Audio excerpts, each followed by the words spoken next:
ദൈവതിരുനാമത്തിന് മഹത്വമുണ്ടാവട്ടെ. Bible reading പ്രോഗ്രാമിൽ സംബന്ധിക്കുന്ന ഏവർക്കും കർത്തൃനാമത്തിൽ സ്നേഹവന്ദനം. 2 ശമൂവേൽ 15-ാം അധ്യായം നമ്മൾ വായിക്കുന്നു. തൻ്റെ മൂത്ത മകനെ വധിച്ച അബ്ശാലോം പിതാവിൻ്റെ അടുത്തിൽ നിന്ന് മാറിപ്പോയി. അവനെ ദാവീദിൻ്റെ സേനാനായകനായിരുന്ന യോവാബ് മുഖാന്തരം അവൻ വീണ്ടും ദാവീദിൻ്റെ അടുത്ത് വന്നു. അങ്ങനെ താമസിക്കുമ്പോൾ രാജ്യത്വം പിടിച്ചെടുക്കാൻ വേണ്ടിയുള്ളതായ ഗൂഢാലോചന അബ്ശാലോം നടത്തുന്നതാണ് ഈ അധ്യായത്തിൽ നമ്മൾ വായിക്കുന്നത്. അവൻ എല്ലാ ദിവസവും പ്രഭാത സമയത്ത് നഗരവാതിക്കൽ പോയി നിന്നിട്ട് രാജാവിൻ്റെ സന്നിധിയിൽ പരാതികളുമായി വരുന്ന ആളുകളെ കണ്ടിട്ട് നിങ്ങളുടെ പരാതി ന്യായമുള്ളതാണെന്നും എനിക്ക് ഇപ്പോൾ അധികാരമില്ലാത്തതിനാൽ ഒന്നും ചെയ്യാൻ സാധിക്കത്തില്ലെന്നും നിങ്ങളെപ്പോലെയുള്ള പ്രശ്നം പരിഹരിക്കുവാൻ ഇവിടെ ഒരു ക്രമീകരണവും രാജാവ് ചെയ്തിട്ടില്ലെന്നും ഒക്കെ പറഞ്ഞ് അവരുടെ സ്നേഹം അദ്ദേഹം പിടിച്ചു പറ്റുകയാണ്. രാജകുമാരനായ തന്നെ കാണുമ്പോൾ വണങ്ങുന്നവരെ അദ്ദേഹം ചേർത്ത് പിടിച്ച് ചുംബിക്കുകയും അങ്ങനെ ജനങ്ങളുടെ പ്രീതി അദ്ദേഹം പിടിച്ചു പറ്റി. ദാവീദ് രാജാവ് ഇതൊന്നും അറിയുന്നില്ല.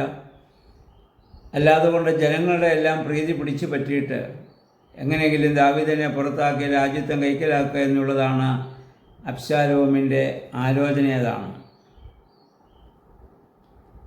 ഇന്നും ഇതേ രീതി അധികാരസ്ഥാനത്തിരിക്കുന്നവർക്ക് ചുറ്റുമുണ്ട്.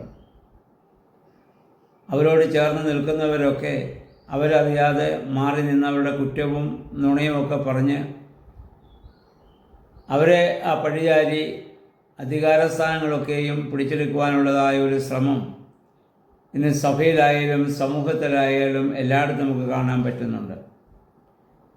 പുതിയ നിയമസഭയിൽ ഇതുണ്ടായിരുന്നു. അപ്പോസ്തല പ്രവൃത്തികൾ 20-29-30 വാക്യങ്ങൾ വായിക്കുമ്പോൾ അപ്പോസ്തലനായ പൗലോസ് എഫേസൂസിലെ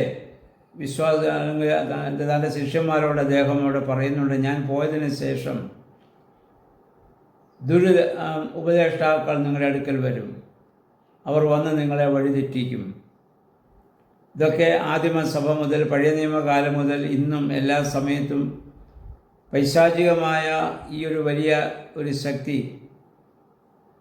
അധികാരസ്ഥാനത്തുള്ളവരെയും ഒക്കെ വളരെയേറെ ബാധിക്കുന്നതായ ഒരു കാര്യമാണിത്. അത് കഴിഞ്ഞ് രാജാവിൻ്റെ ദാവീദിൻ്റെ അടുത്ത് വന്ന് താമസിച്ച് 4 വർഷം കഴിഞ്ഞപ്പോൾ 4 വർഷം കൊണ്ട് ഏകദേശം ആളുകളെയൊക്കെ അവൻ്റെ വശത്താക്കി. അതിനുശേഷം ദാവീദിൻ്റെ അടുത്ത് വന്നൊരു കള്ളത്തരം പറഞ്ഞു. ഞാൻ ഇവിടെ നിന്ന് മാറി നിന്നതായ സമയത്ത്, പ്രതിസന്ധി ഘട്ടങ്ങളിലൂടെ പോയതായ സമയത്ത് എനിക്കൊരു നേർച്ച ഉണ്ടായിരുന്നു. ഹെബ്രോനിൽ ചെന്ന് ആ നേർച്ച കഴിക്കുവാൻ എന്നെ അനുവദിക്കണം. അവിടെയാണ് ആരാധന നടത്തുന്നത്.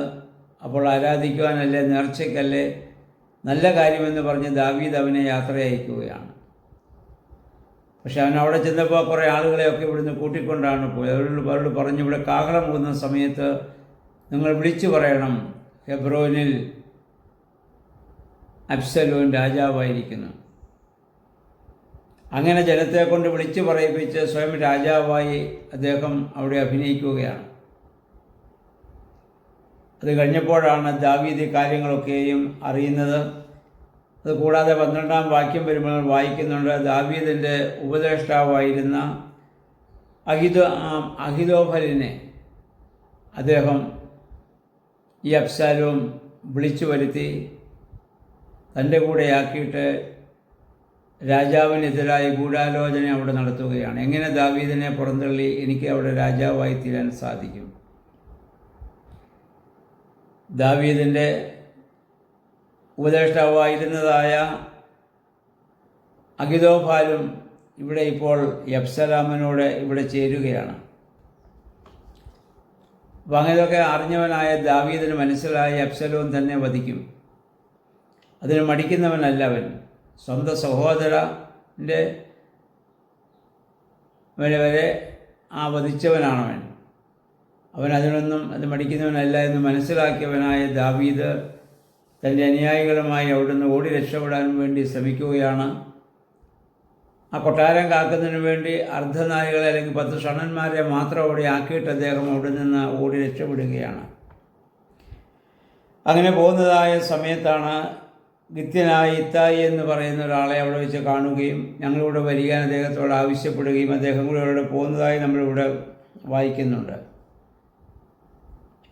ഈ ഓടിപ്പോയതായ സമയത്താണ് ദാവീദ് 3 സങ്കീർത്തനങ്ങൾ എഴുതി. 55 സങ്കീർത്തനം 55, 60, 63 ഈ 3 സങ്കീർത്തനങ്ങളും ഈ ഓടിപ്പോക്കിൽ ദാവീദ് എഴുതിയതാണെന്ന് ചരിത്രകാരന്മാർ നമ്മെ ഓർമ്മപ്പെടുത്തുന്നുണ്ട്. അവനൊരു ദൈവപുരുഷനാണ് ദാവീദ്. ഒരുപാട് പ്രതിസന്ധിഘട്ടങ്ങൾ പോയിക്കൊണ്ടിരിക്കുകയാണ്. ഈ സങ്കീർത്തനങ്ങളിലൊക്കെ മനുഷ്യജീവിതത്തിലുണ്ടാകുന്നതായ പ്രതിസന്ധി ഘട്ടങ്ങളും അവിടെ ദൈവം എങ്ങനെ മനുഷ്യനെ അത്ഭുതകരമായി വിടുവിക്കുമെന്നുള്ളതായ ആശയമാണ് ഈ 3 സങ്കീർത്തനങ്ങളിലുമുള്ളത്. അതെല്ലാം അദ്ദേഹം എഴുതുന്നത് ഇങ്ങനെയുള്ള സന്ദർഭങ്ങളിലാണെന്ന് ഓർക്കുക, അല്ലാതെ താൻ കൊട്ടാരത്തിൽ സുഖമായി വസിച്ചപ്പോഴല്ല. ജീവിത പ്രതിസന്ധി ഘട്ടങ്ങളിലാണ് ഇങ്ങനെയുള്ളതായ ദൈവികമായ ചിന്ത നമ്മിൽ ശക്തിപ്പെടുന്നത്. കൊട്ടാരത്തിൽ വസിച്ചപ്പോൾ പാപം ചെയ്യാനുള്ള പ്രേരണയാണ്, സുഖമായി കൊട്ടാരത്തിലിരുന്നപ്പോൾ പാപം ചെയ്യാനുള്ള പ്രേരണയാണ് ദാവീദിൻ്റെ ജീവിതത്തിലുണ്ടായത്. അങ്ങനെയാണല്ലോ ഊരിയാവിൻ്റെ ഭാര്യയായ ബേർശേബയെ താൻ സ്വന്തമാക്കുന്നത്. നമ്മുടെ ജീവിതത്തിലും ഇതുപോലെയുള്ള പ്രതിസന്ധി ഘട്ടങ്ങളൊക്കെയും ദൈവത്തിന് നമ്മളോട് ഇടപെടാനുള്ള, സംസാരിക്കുവാനുള്ള അവസരമായി നമ്മളതിനെ കാണണം. അതിനെ ശിക്ഷയായോ ശാപമായോ കാണാൻ പാടില്ല. സുഖലോലുപതയിൽ നമ്മൾ കഴിയുമ്പോൾ പാപചിന്തകളും പാപപ്രവൃത്തികളുമാണ് നമ്മിലേക്ക് വരിക. ജീവിതത്തിൻ്റെ എല്ലാ പ്രതിസന്ധി ഘട്ടങ്ങളിലും ദൈവത്തെക്കുറിച്ച് നമ്മൾ ചിന്തിക്കുകയും ദൈവിക ചിന്ത നമ്മിലുണ്ടാവുകയും ആ സമയത്ത് ദൈവത്തിൻ്റേതായ വലിയ നടത്തിപ്പും അനുഗ്രഹവും നമുക്ക് പ്രാപിക്കാൻ സാധിക്കുകയും ചെയ്യും. അതുകൊണ്ടാണ് ഇങ്ങനെയുള്ളതായ അനുഭവങ്ങളൊക്കെയും ദൈവം വിശ്വാസിക്ക് നൽകുന്നതായ സ്നേഹത്തിൻ്റെ പ്രതീകമാണെന്ന് പിതാക്കന്മാർ പറഞ്ഞതും അതിനെയൊക്കെ സന്തോഷത്തോടെ എല്ലാ ക്രൂശിൻ്റെ അനുഭവങ്ങളെയും അവർ സ്വീകരിച്ചതും അതുകൊണ്ട് തന്നെയാണ്. അതിൻ്റെ 30-ാം വാക്യത്തിൽ നമ്മൾ വായിക്കുന്നു, ദാവീദ് ഉരുമല കയറുന്നത് നഗ്നപാതനായി തല മൂടിക്കൊണ്ട് കരഞ്ഞുകൊണ്ടാണ് അദ്ദേഹം അത് മലമുകളിലേക്ക് അദ്ദേഹം പോകുന്നത്. കൂടെ ഉള്ളവരും ദാവീദ് കരയുന്നത് കണ്ടപ്പോൾ കരഞ്ഞു എന്ന് നമ്മളിവിടെ വായിക്കുന്നുണ്ട്.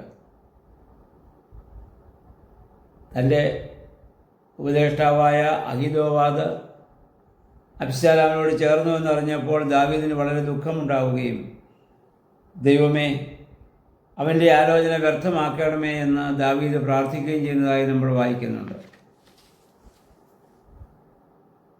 നമുക്കെതിരായി നമ്മുടെ കൂടെ നിൽക്കുന്നവർ തന്നെ നമ്മളെ ചതിക്കുന്ന, നമ്മുടെ കാലുവാരുന്ന പല അനുഭവങ്ങൾ നമ്മുടെ ജീവിതത്തിൽ നമുക്കൊക്കെയും ഉണ്ടായിട്ടുണ്ടല്ലോ. അത് പഴയ നിയമകാലം മുതലുള്ളതായ ഒരു സ്വഭാവമാണ്. പൈശാചികമായ പ്രലോഭനങ്ങൾക്കും പ്രകോപനങ്ങൾക്കൊക്കെ മനുഷ്യന് വിധേയമായിട്ട് അപ്രകാരമുള്ള സാഹചര്യങ്ങൾ മനുഷ്യ ജീവിതത്തിലുണ്ടാകാം. എന്നാൽ അങ്ങനെയുള്ളതായ പ്രതിസന്ധി ഘട്ടങ്ങളെ അതിജീവിക്കാൻ സാധിക്കുന്നത് ദൈവസന്നിധിയിലുള്ള നമ്മുടെ പ്രാർത്ഥനയും നമ്മുടെ സമർപ്പണവുമാണ്. ദാവീദിനെ പോലെ നഗ്നപാതനായി ഉലിയുമല കരഞ്ഞുകൊണ്ട് കയറി തലയിലൂടെ അവൻ തുണിയുമിട്ട് അവൻ കരഞ്ഞുകൊണ്ട് ആ മല കയറിയതുപോലെ ജീവിത പ്രതിസന്ധി ഘട്ടങ്ങളിലും ദൈവസ്ഥനിൽ നമ്മെ തന്നെ പൂർണ്ണമായി സമർപ്പിക്കാം. ദൈവം നമ്മളോട് ഉത്തരമരുളും. അവൻ നമുക്ക് സംരക്ഷകനായിരിക്കും.